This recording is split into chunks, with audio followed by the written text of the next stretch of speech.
পশ্চিমবঙ্গে বিধানসভা নির্বাচন আসন্ন।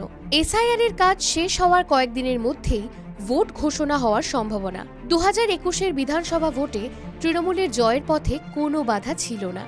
তারপর 5 বছর কেটেছে, বদলেছে অনেক সমীকরণ, বদলেছে অনেক নেতা নেত্রীর অবস্থান। এরই মধ্যে বড় ফ্যাক্টর হতে চলেছে এসআইআর। এবার কি বদলাবে ট্রেন্ড? কি হবে জনতার রায়? ভোট প্রস্তুতির আবহে রাজ্য জুড়ে সমীক্ষা চালালো TV9 বাংলা। সোমবার শুরুতেই পশ্চিমাঞ্চলের 5 জেলার ভোটের হাওয়া বোঝার চেষ্টা করা হলো।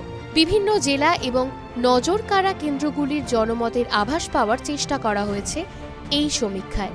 সমাজের নানা ক্ষেত্রের মানুষের মত জানতে চাওয়া হয়েছে, বুঝতে চাওয়া হয়েছে প্রথমবারের ভোটারদের মন।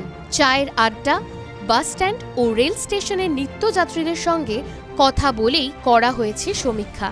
তবে এই ধরনের সমীক্ষা শুধুই মানুষের মনের আভাস পাওয়ার চেষ্টা মাত্র। আসল ফল জানা যাবে একমাত্র ভোট গণনার পরই। ইতিমধ্যেই প্রার্থী তালিকা নিয়ে জল্পনা শুরু হয়ে গিয়েছে। তৃণমূলের তালিকায় অনেক চমক থাকতে পারে বলেই মনে করা হচ্ছে। বদল হতে পারে অনেক পুরনো বিধায়ক বা মন্ত্রীর কেন্দ্র। আবার দুর্নীতির দাগ গায়ে লেগেছে এমন কয়েকজন বিধায়কের নাম তালিকা থেকে বাদ পড়তে পারে বলেও মনে করা হচ্ছে। TV9 Bangla digital.